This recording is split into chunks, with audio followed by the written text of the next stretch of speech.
do you have any big updates for Merlin chain so we can kind of get that part out of the way? Big? Yeah, I don't know. I mean, I think though, BTC DOT FUN, in my mind, is kind of a revolutionary product. It's very, very new. It's even different from Pump Fun. It's very unique, and we have lots of teams building around this. We have infras, we have 4 to 5 bots. So I think a lot of people are working around this for months. If you check their domain registration time, if you check all this work by us, I think it's finally going to be up. So me personally, I'm very excited about this. And all these Telegram mini apps we talked before, I think one by one they will be launched, starting tomorrow. So probably will be like 5 to 10 by the end of the next week. So yeah, that is basically the big image here. Could you actually explain BTC DOT FUN? There's maybe someone who doesn't know what it is and why is it different than all the rest of the Pump Fund models? Yeah, of course. So I can explain this, comparing to 2 different ways of mint tokens. So comparing to Bitcoin layer 1, I think the difference is, first, if you mint Bitcoin layer 1, you basically paying all your costs, your gas fees to the miners, and those liquidity you just cannot get them back because they are just sink cost. And also we mint a token and it doesn't get mint out. Basically, you just lose your money because it doesn't even get mint out, so you probably don't get any money back. And that is what happened on Bitcoin layer 1. And of course, no smart contract, lack of liquidity, blah blah blah. But I think on the mechanism, that is the main difference between BTC DOT FUN, because first, in BTC DOT FUN, every money you spend to mint out these assets will be fully locked in the LP, just like Pump Fun. So no matter, so like the second you mint out the asset, you can dump it into the LP, so you don't lose much money. You lose like 10%, 5%. And even on the mechanism, if you actually dump on the first second when it was mint out, you probably get like 20% profits because it's a range. So you dump first, you get like some profits. You dump later, you get some loss, but you'll get most of your money back. And if it doesn't mint out, in like 12 hours, 24 hours, it like depends on the creator who sets up the time. If it doesn't get mint out, you'll get full refund. So you don't have to worry about if this can be mint out or not. So I think that's the main difference between the minting process on layer 1 and layer 2. And I'll talk about the infras like later, but that's just like the mechanism. And comparing to Pump Fun, I think there's some difference as well, because in Pump Fun, we launched a token.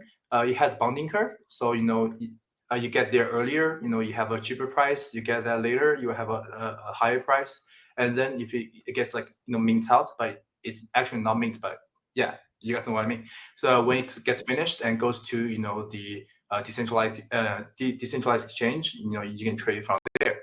But in Bitcoin, we kind of believe in fair launch, so we don't want people who come first get a better price, who come later get a worse price. So basically, in the whole minting process, you'll get the same price. So I think that's the difference between the and also in Pump Fund, you don't get refund, So people kind of get into PvP during the launching space. But in BTC DOT FUN, you don't have to worry. You go there, you like this, you just mint it. And if it gets mint out, you can dump it. If it doesn't, you get full refund. So I think that is what we say, easier game and easier games. That is what we're trying to get the message out there. Love it, love it. Huge tweet today from that team. They mentioned something about a party token and an airdrop. Could you kind of get into that a little bit? Yeah. So I think we have lots of ideas about how BTC DOT FUN can be innovative. So we do lots of things around that. First, the minting, of course.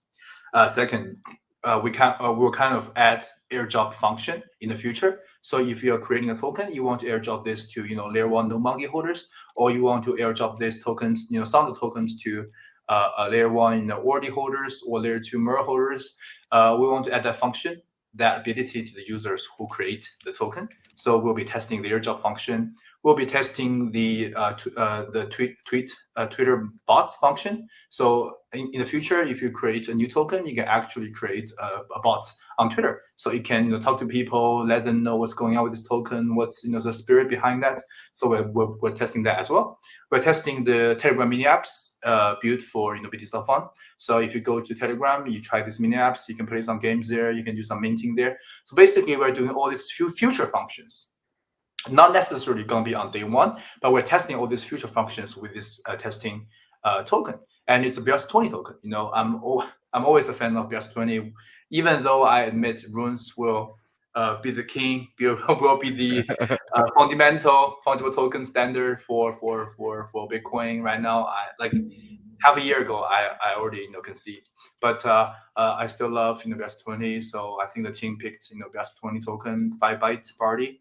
Which they want to show the unity between all collections, all assets. Yeah, so basically I think that's what's going on with their first test token. I think test token will be probably live in 7 days.